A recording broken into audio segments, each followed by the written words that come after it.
Thanks for joining us today, Dred. Today, I wanted to talk about the connection between art and politics, which is one that is strong throughout history, but is often ignored by the mainstream art world, or they try and marginalize those voices like yourself, like my dad as well, a political artist. So first, I just wanted to ask about your name. Why did you decide to change your name, and who was Dred Scott? Because he was a slave that sued for his freedom but failed. And why did you come up with that name? Probably some of the same reasons that Bob Dylan or Chuck D or David Bowie changed their names. They wanted a name, I wanted a name that was my professional name, and it's as real as that. I mean, it's like most people call me Dred. My mom doesn't, but it's. And so Dred Scott was an enslaved man who sued for his freedom when he got taken to a territory in the United States that had outlawed slavery. So in broad brushstrokes, the North, for most of its history, didn't have slavery. The South, for most of its history, did until 1865 in the Civil War. And so Dred got taken to Missouri. He sued for his freedom outside of St. Louis. And the first ruling was against him, then he appealed, that was for him, and then that got appealed by his enslaver, and it went to the Supreme Court. And in 1857, the Supreme Court ruled that basically he couldn't bring the case to the court, that he was effectively both not a citizen and property, and couldn't even bring the case. And as part of that ruling, the Supreme Court wrote that there are no rights that a black person has that a white man is bound to respect. That's almost a verbatim quote. And it is part of one of the most well thought out, articulated arguments, the 41-page document for white supremacy that I've ever read. It's deeply rooted in the US Constitution, in the British law and custom, and US law and custom up until that point. And so it is foundational to America. And while I disagree with the white supremacy in it, I think that it is very much revealing the thinking of the so-called founding fathers, the framers of American democracy, and the way America has worked. And the reason I took the name, in addition to having dreadlocks at the time, was that I wanted people to think of that history and the continuation between that past in America and the present. And what does it mean when the foundation of democracy, the Western democracy, could have slavery at its very heart? I mean, American society, far more than being a society about democracy per se, was a society, the US Constitution was written by enslavers and friends of enslavers to define the legal and political framework for a society whose economy was rooted in enslavement. That's what America was. And so I wanted people to think about that, as well as the courage and foresight of a man named Dred Scott, who said, I do not accept the status that you are violently imposing upon me. I'm going to fight in various ways, including within your court system, to gain my freedom. So I wanted to just ask how you became an artist, like, as a young man, I guess. The short answer is, well, there are two answers, but they're related. But the one is basically I'm a high school fuck up. I thought I was going to be a scientist or of some sort. So I was in this elite private school, which I guess here we'd call public school, but parents were paying a ton of money for me to go to school from first grade through what was 12 years. And I was planning on going to like MIT or Caltech, which are elite science schools. But apparently they want you not only have good grades, but also to have graduated from high school, which I was a couple credits shy of doing that, and I just sort of stopped. I didn't finish high school, and my parents said, well, what are you gonna do? And I said, well, I'll be a photographer. I grew up around cameras. My dad, before I was born, was a professional photographer, mostly a photojournalist. And during my lifetime, he was a serious amateur, so I had cameras around me all the time. My parents bought me a good SLR when I was 12. And I didn't do anything super serious with it, but I did like it a lot. And so I said, I'll be a photographer. My parents introduced me to anybody who did anything with a camera, whether it was a journalist, a fashion photographer, an architectural photographer, a fine art photographer, people they knew and people friends of theirs knew. And one of them said, take some classes at the Art Institute of Chicago. I was like, oh, you mean that boring ass place with the lions out front? And they said, yeah, dummy, teach you to be a photographer. And I was like, all right, I'll do it. And so I kind of fell into it. And the other thing is, well, I mean, that's really the main answer. I mean, to get into the art and politics question, it's the second half of the answer, but we'll get to that. Yeah, and then in 1989, you had this kind of big controversy, correct, where you had an artwork which was about the American flag and involved the participant standing on the American flag to write in a book. Can you just describe how you came up with that artwork and also the controversy that then ensued, because it even involved the President of the United States, right? So the artwork is called "What is the Proper Way to Display a U.S. Flag?" And when people hear that I'm an artist, they think, oh, you paint or you draw or something like that, which I do a little bit of that. But I work in a lot of different media. Some of it's painting, some of it's performance, some of it's video, some of it's what I call installation art. And that work was an installation for audience participation, and so the audience was an active part of it. I mean, people might describe a painter as doing oil on canvas, and the medium being the oil on the canvas. And for me, this work, the audience was actually part of the medium. And so the work consisted of a photo montage, a collage of photographs on one piece of paper. It had text that says, what is the proper way to display a US flag at the top, and below that was images of South Korean students burning American flags, holding signs that said, Yankee, go home, son of a bitch. And below that was a photograph of flag-draped coffins coming back from Vietnam in a troop transport. And then below that was a shelf that had a book on it that was originally blank, that people could write responses to that question. And below that was a 3x5 foot flag, an American flag that people had the opportunity to stand on. They didn't have to, they could have stood next to it and written, but a lot of people stood on it. And so the piece was about the United States and US patriotism and what people thought about the country. And it was controversial. It got to the point that there were demonstrations, there were bomb threats phoned into my school. I was an undergraduate student at the time. And there were, I got death threats, and the President of the United States, George Bush, the first Bush, called the work disgraceful publicly, which I thought was a tremendous honor. It's like, what? The President of the United States knows I exist, and he doesn't like what I'm doing? Well, all right, I want to do this some more. This is a great job. But to get to the other part of the question, how did I come up with something like this? I mean, it was sort of the first part is that, I grew up in Ronald Reagan's America, which was a nightmare. I mean, it's like if you didn't get into the greed, the narrow-mindedness, the warmongering, the invasions and occupations, then you didn't fit in, and I didn't fit in. And I kind of looked for, how the world got to be the way that it was. Did it have to be this way? Could society be run and organized differently? Did you have to have decrepit old men on either side of the ocean threatening to make a nuclear war to expand their empires? I mean, that just seemed absolutely crazy. And so the music I was listening to at the time, the Clash or Sex Pistols or whatever, were saying, no, the people who were running the world, those were the ones that were crazy. You kids with long, funny colored hair, that actually makes sense. That's much saner than what the leaders of the world are doing. And so, that sort of foundation in punk rock and then a little bit later in hip hop really sort of was a stance of how do you make work to change the world, and how would I apply that to visual art? And then in the visual arts, it's like I was, looking for a way to talk about some of the big questions of the day. And there were artists that I looked to, like Hans Hacke and Leon Golub and Roy DiCarava. Roy's a traditional photographer. Hans Hacke does conceptual installations for audience participation, actually, and other work like that. But the sensibility that I brought to it, and the sort of, I'd become a revolutionary through looking at how the world was the way it was, and had come to the conclusion that you couldn't make a basic change for the better in this world unless people in their millions got rid of America and made a revolution. And so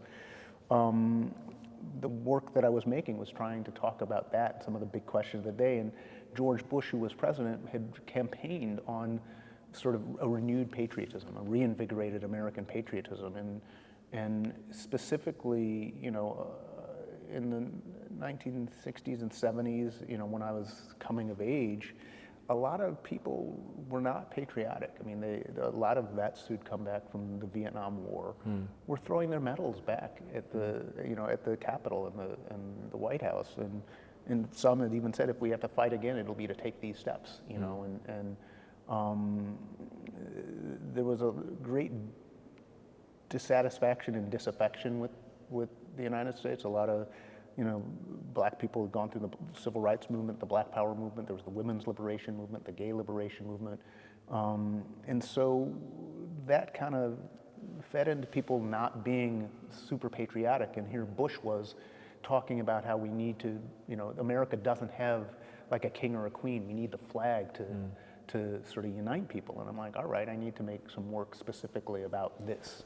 And that's where that work kind of came out of. And it's interesting to hear you talk, because I imagine that you must have been a bit of an outlier within art school, because I know I've got friends that are artists, my dad's an artist, and I know that is a world where you're kind of being prepared for creating nice designs for rich people, Yeah. and it's very corporatized, that world. So Yeah. what was it like as a young man, because you were young then, Yeah. and it's great work, but it is controversial in the context of the society at large. Shouldn't be, but it is.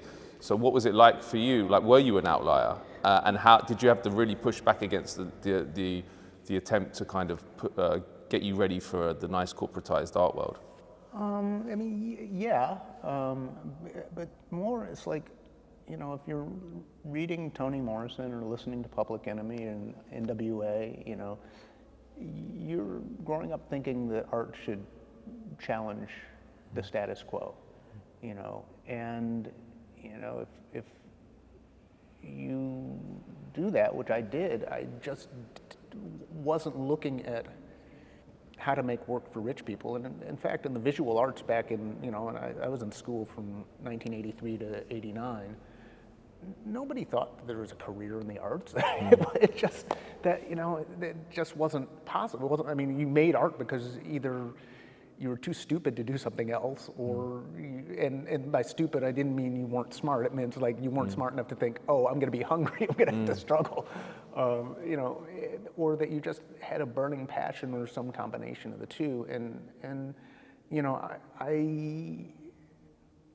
I wanted to have my work contribute to fundamental change. And, I was doing political organizing and revolutionary activism in the housing project, meeting people who were, the most outcast in American society, and in a city where there's a real legacy of the Black Panther Party, and specifically Fred Hampton, and it's who was an assassinated leader of the Black Panthers,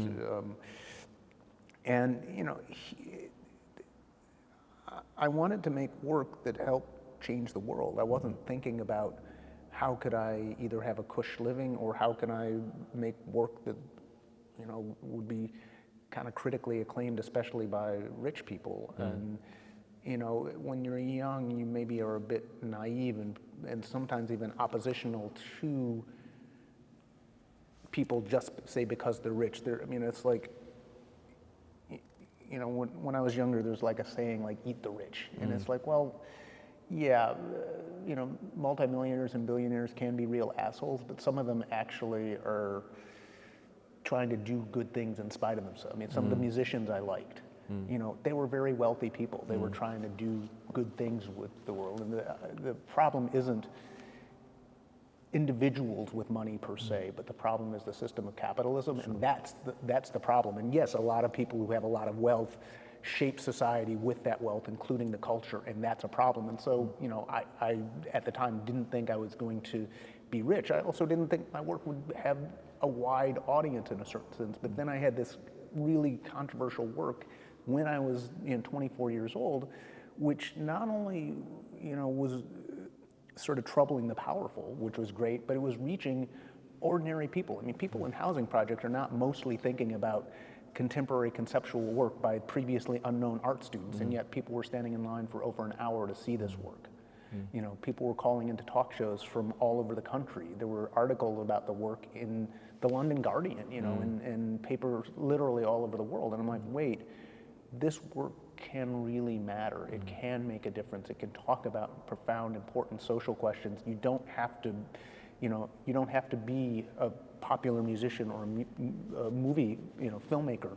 You don't have to be Steven Spielberg or Chuck D in order to reach big societal discourse. And so that sort of was something that I was like, well, that's what I want to try and do for the rest of my life, even if I understood that most of my work wouldn't, presidents wouldn't be commenting on them, but I could still make work that reached an audience of, the oppressed people that I wanted to try and help, make the world for. And if some rich people and wealthy people also vibe with it, including people in positions that could put it on show in a museum or write about it, okay, let's, I'll make the work that is what it is. I won't try and tailor it to what sort of the powerful want, but I will make the work and realize that some of them are disaffected from the society too, despite their means.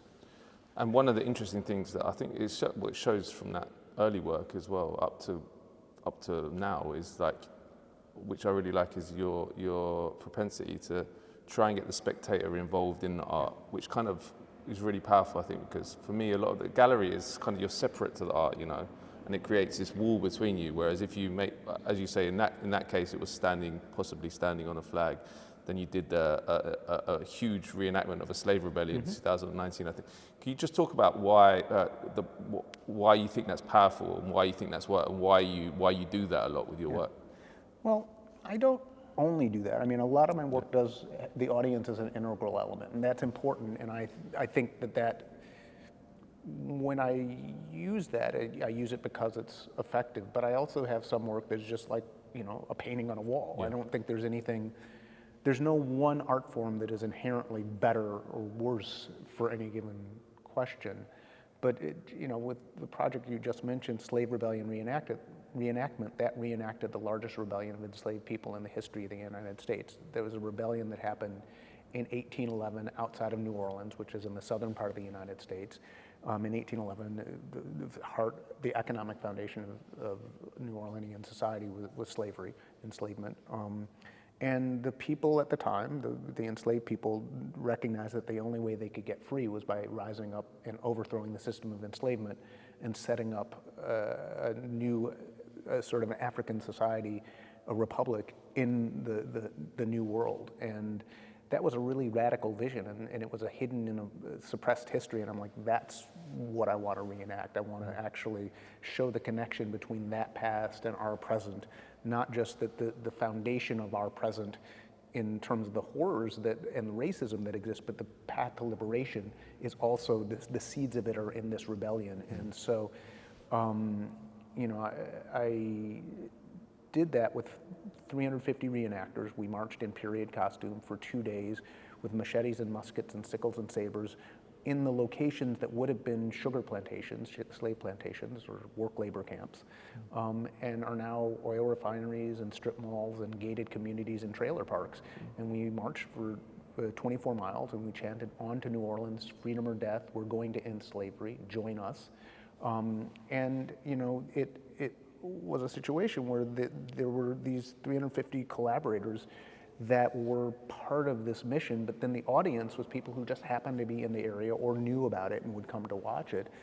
And the audience wasn't an active participant, but they were sort of involved in a way that you might not be if you went to a gallery or something. So it's different in that respect. When you go to a gallery, often you're perhaps more passive in terms of thinking through the question. And in this, the audience wasn't a participant, but they were like, wait, what's going to happen? These guys are going through a racist part of America with muskets and they're black, and how is that going to work out? And, and so, that tension of that visceral, like, there's been a rupture in what I understand about America, but then this is a new way that people can be, and here are people that are like freedom fighters. I never thought of enslaved people as freedom fighters. That's exploding my reality in an interesting way. And then it's literally up in your face, and you've got this whole new, vibrant, exciting reality that's like, yeah, that's actually really cool. There were people that we met along the way who were like, this is great. Almost like, well, if the revolution's starting, I'll be there with you right now. Let me go, click up and get, It also raises like ideas around how far America has come from that time as well, right? Because you got that visual thing and you're like, oh, well, that's in the past. But then you start thinking, what is the black experience in America now? How far like, it's very nice for white liberals to pat themselves on the back that that's a horrible bit of our past, but how far have we gone? I mean, that's the question to you, I guess, is like, how far has Black America come in terms of its conditions, its oppression from that time? Obviously, it's not the same, but there's different forms of oppression, the prison system. Yeah. Well, there are two things in terms of how far it's come. I mean, one is, you know, the economic foundation of the society, the U.S. society and the global society, is not slavery right now. There has been a substantive change in the economy in the United States, and in most other places, it took a war. You know, the U.S. Civil War was a war that ultimately ended slavery. It wasn't fought on moral grounds, but a huge number of enslaved people fought to emancipate themselves. Were literally in the U.S. Northern Army at a certain point. And, you know, that's what decided. It wasn't like they voted slavery out. That's not what happened. And in France, it's like, well, slavery was formally abolished and then reinstated. But one of the main reasons it was abolished was the revolution in Haiti. And Haiti freed themselves. And so, you know, it's a question of, there is a change in the economy, because even though there were these things that ripped up the foundations of slavery, you know, you can't buy people now, but you can rent them. And so that's, you know, there are people that are busting ass, and it's a global process. I mean, it's like, you know, there are people that are working in crap jobs, you know, making chicken, processing chicken as quickly as they can, or in the United States specifically. That's one of the, you know, the back-breaking fast labor is in various agricultural and farm work, but also, you know, in construction. I mean, a lot of that's more migrant labor that is, you know, people that are both doing gardening, but also, you know, a lot of the building of buildings, and it's you know, it's tiered labor forces, and it's the entry level stuff is really backbreaking work. And then it's globalized. I mean, it's like a lot of why there are cheap iPhones in the United States are because there's minerals being extracted in the Congo that are cheap, and people that are being exploited in free enterprise zones in China. So people in China can't afford the phones they're making that I can afford, and other people like me can afford in the United States. Or in Bangladesh, people are working in you know, massive sweatshops to make cheap, you know, T-shirts or something like this. And so it's a globalized process, which is different than the way slavery worked. And so those changes are important. But then the other change that's significant is that in 1811, those enslaved people, and in Haiti in 1792 up through 1804, people said, we need to get free. The way to do it is we have to overthrow the system of enslavement, and they put everything and risked everything to do that. And there have been various points where you know, in various societies where people have either tried to make revolution or fought major social movements, and that isn't quite the same right now. There have been massive upheavals, including in the United States, say around the murder of George Floyd. The policeman knelt on somebody's neck until he couldn't breathe and killed him, and then there were uprisings all around the country, and that was really great. But that has not been a sustained movement the way that some of these, you know, the way the Haitian Revolution was, or something like that, or even the way the civil rights and Black Power movement were for a decade, where people were fighting for justice, and then changed, legalized discrimination in the United States. And so, you know, those changes, and the reason I point to the conditions and organizing of the people is that some of my work shines a light on the horrors that is America, and that's important. But slave rebellion reenactment was not principally showing slavery was bad. That was showing freedom fighting is good. People fighting to free themselves, and that the people who had the most radical vision of freedom, you know, it's like, you know, America likes to talk about how it's a democracy, it's this, you know, the foundation of Western democracy, and the, you know, the Constitution, and Jefferson and Washington are these visionary thinkers who brought the world democracy. Well, the people who most fundamentally understood about freedom in the United States at that time were the enslaved. It was the people who realized that despite all your slave owners who were writing about freedom and democracy and voting and all that crap, the foundation of your society is owning human beings, and that is inconsistent with freedom. And so the people who actually understood freedom, if you want to actually study freedom at that point, you need to look at the people who were fighting to overthrow slavery. And that's why I was doing slave rebellion reenactment. And so the question of what's changed, there's been both a change in the economy, but there's also unfortunately been not as positive a change in people's understanding and organizing. And in terms of the relationship of art and politics, because obviously all art is political really in some way. I mean, it's making a comment on society, isn't it? But my experience with the art world is that what's encouraged, they like to think of themselves as promoting dissent and promoting subversive views, right? Yeah. But it's up to a point. And the point for me is like, don't be specific.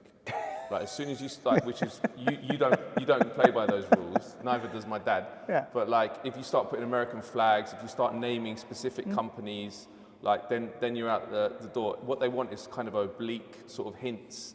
Is that characterization true? And how are you treated by the art world because of the work you do? It's true and not true. It varies. You know, what's radical at any given point is a changing thing. I mean, it's like, who would have necessarily thought that beat poetry in the 1950s would have been the destabilizing force that it was? You know, or in the 1910s and 20s, abstract painting was something, and abstract painting and abstract sculpture by the Russian constructivists would have been the thing that actually was the revolutionary or radical art form. Yeah. So I don't think that art by its nature has to be specific to be undermining a status quo. Yeah. Or even in the 1910s and 20s, the Daddists who were rallying and railing against the European society that brought World War I and doing it with a lot of sort of anti-art. That was, a concert would be a bunch of guys showing up after eating a lot of beans and farting at the audience or something like that. Yeah. And so that, there is a way in which you can still be abstract and challenge the status quo. Yeah. But then you can also be specific. And the thing that's frustrating is where generations of artists are often taught to only be so radical. And it's like, well, look, if you want to change the world, find the forms to do it. And I've been searching for that and trying to do it, since I was in my 20s. And yet then, there'll be a new generation that will do different things. And, I'm like almost 60 now. And so who's going to be the person who shakes things up that's in their 20s? I mean, it's not going to be an old guy with gray hair, And just a final question on this sort of intersection of art and politics. The other argument is that people do make, and it's quite prevalent in the art world, is that actually art like yourself and many others is moves from art into propaganda. That you're I'm not saying I agree with that, but that is a criticism that's made, that you're telling people what to think. It's not true. It's not good art in that sense because it's didactic. Yeah. I mean, what do you say to that kind of characterization? I mean, to me, it seems like a good way of putting an obstacle in place or a deterrent for young artists to get involved in making political art. But what's your take? Yeah, I mean, people who say that are trying to tell people, like, don't rock the boat too much, just focus on pretty things and make you some money. But it's like, first off, propaganda can be good. I mean, we need propaganda, So it's like, the question is, propaganda for what? For what end? Is it propaganda to support sort of the status quo? Is it propaganda to support like a fascist movement, which are happening in the United States, in Indonesia, in Italy, in England? It's like, fortunately, well, anyway, I don't want to get into all of it, but it's like, all over Europe, there's, the AfD is, just had an election, I think today or something like that, or there was an election in Eastern Germany that the AfD is probably going to take more seats in. And so, is there propaganda supporting that? Is there visual art or music art, that's supporting that, or is it challenging that?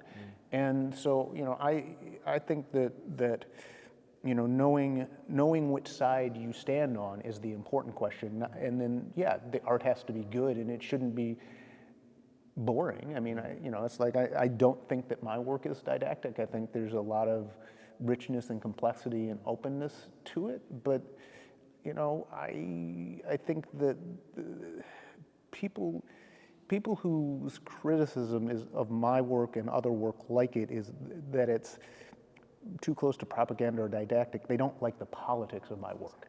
That's the thing. They would say, well, why are you slagging off America? And I'm like, well, let's talk about that. Let's have that conversation. You know, because those are people who are, well, look, what we just need is more democracy or more people to vote or something like that. And, you know, America's been a democracy ever since I was born, and it has been, you know, the quintessential democracy for over 200 years. It's been a nightmare for the masses of humanity. It was democracy during the time that people were enslaved. It was democracy during Jim Crow era. It was a democracy when women couldn't vote. It was a democracy when workers were getting beaten down, you know, by strike breakers. It's been a democracy all that time. The people who changed things in progressive ways, I mean, as I said, the Civil War was a war to end slavery. It wasn't voted out by the well-meaning democratic contestation of ideas. You know, in the civil rights movement, I mean, the people without the vote were the ones who changed legalized discrimination and eliminated it. And so, you know, the thing of saying that the work is didactic, it's like, do you think that people should be making a fundamental criticism of the United States? Should people be making a fundamental criticism of capitalism? Should people be saying that the police are the successors of lynch mob terror? I had a piece called "A Man Was Lynched by Police Yesterday." It took a flag that the NAACP, which was a civil rights organization founded in the early 1910s or mid 1910s by W.E.B. Du Bois and Ida B. Wells and other, you know, a bunch of other people, but it was a civil rights organization that was highlighting, amongst other things, the scourge of lynching. And every time somebody was lynched, the day after that, they would fly a flag out of the New York headquarters that said, "A man was lynched yesterday," and I added the words "by police" to it to highlight the epidemic of police brutality, where people were being killed by police at 5 times the rate that they were killed at the height of lynching. And so some people would have said, that, well, that's an extreme statement, that the police are just like, or successors of lynch mob terror. And it's like, well, look, if they're killing people at 5 times the rate, what's the damn difference? If black people are 3 to 7 times as likely to be killed by the police as white people, what's the difference? And so, you know, the past couple of years, there have been 1,200 people a year killed by the police. Most of them are unarmed. And if you're black, you're much more likely to be killed by the police than if you're white, including if you're unarmed. And so, and then there's just a report that's come out just about the violence, not even in killing, but the use of force against people, particularly against black people. It's staggering. And so, yes, this is a lynch mob that actually, you know, terrorizes the black community. And so if you think that's an extreme statement, then you're not going to like my work and you're not going to want that in public. If you think that's a true statement, then you're not going to say that's didactic or propaganda. You're going to say, oh, yeah, we should have more work like that. It's so true what you're saying about it's about the target, isn't it? Because if you were making art about Putin or China, you'd be celebrated, then no one would call you didactic. And it was quite interesting, one example of that was Ai Weiwei, who was making great art against the Chinese government for a long time. Then he came to the West and started speaking out in favor of Julian Assange and criticizing the governments here, and he was disappeared by the media instantly. You barely saw him after that. So it's all about the targets. I mean, just related to that, this is probably a question you've had a lot, but I'm interested to hear your thoughts because you've talked about how you see yourself as part of a social movement, you know. Do you think art can change the world? And if so, how? And in what tangible ways does it do that? Yeah. Well, first off, Weiwei is great, and you know, I mean, the fact that when he was given the middle finger to the Tiananmen Square and stuff, Western people were like, "Oh, this is really brilliant," and then the second it was more criticism of the West. It was like so you were celebrating somebody because they disliked and disagreed with the politics that you disliked and disagreed with, but the second he criticizes here, and especially, I mean, Weiwei really got disappeared after his comments on Gaza. That's when he really got disappeared. Which and he's one of the most significant artists in the world, and the fact that powerful people could say, well, that's the line you cannot cross. Even though we make millions and millions of dollars off of you, you are going to be silenced. That's significant and tells you a lot about the sort of McCarthyite, repressive, censoring era that we live in. Has the art world in the United States let you in? I mean, how that's a big. This week. No, I mean it's a fair question. I mean the 24-year-old me was not welcomed into the art world, and in fact, there were shows that I was explicitly excluded from, and that's just what I sort of expected. And now, because of some I ain't died yet, and the accident of history, the art world has started to buy and collect my work and put it in museums, and some rich collectors are collecting it, but there are many artists that are far more commercially viable and far more critically acclaimed than I am, some of whom do really good work. Like Kara Walker does phenomenal work, and her work sells for millions and millions of dollars and is some of the most sought after work around. Weiwei, who we talked about earlier, I mean, does really badass work. And so, I ain't those guys, and I don't mean that as like, oh, I'm glad to not be them. It's just that, the art world has sort of said, well, you're revolutionary, and but okay, your criticism of the police, we now kind of accept some of that. We understand that black people might have gotten the short end of the stick, but, so this week I'm a little bit in, but that could change. I mean, much the way that Ai Weiwei was somewhat chucked out, I don't have nearly the backers that he does. They can get rid of me in a heartbeat if the winds change. I wanted to ask quickly just about a work that I particularly like, which is Obliterated Power, which was this series. Yeah. Well, you can guess why I like it, but it was a series basically of like pictures of these institutions of American government, like the Pentagon and the White House, and you've kind of scrubbed them out effectively, but they're really powerful visually. I just wondered how did you come up with that idea, and what message are you trying to put across with that? Yeah, so there were some prints that basically took the three pillars of the U.S., or the three branches of the U.S. government, the executive branch, the legislative branch, and the judicial branch, and took icons that represented those, the Supreme Court, the Pentagon, and the White House, and kind of really violently redacted them. And, it was really to talk about, the United States at a time when there were both tremendous repression that was going on, a tremendous attempt to consolidate a more fascist form of rule, as well as anger at that. And, it's like, the Supreme Court basically just stripped millions of women the right to control their bodies and reproduction. That's, it happened right at the time I was making the work. I didn't make it because of that, but it became very much like, yeah, that's what this is about. And then, the Pentagon, it's like a lot of people, forget that's the arm branch of the executive branch is the arm that enforces in the United States and globally what the U.S. rule is. And so I wanted to challenge people to think about that. I mean, a lot of people say a lot of liberals or progressive people might be with, the Supreme Court's really screwed up now. They might not be the same as, the Pentagon is really screwed up. They sometimes like the fact that, oh yeah, I like my cheap iPhone, or I like the fact that I can travel anywhere and we don't have the repressive government that, say, Putin or China. It's like, well, actually, not nearly enough difference between those governments and those economic systems.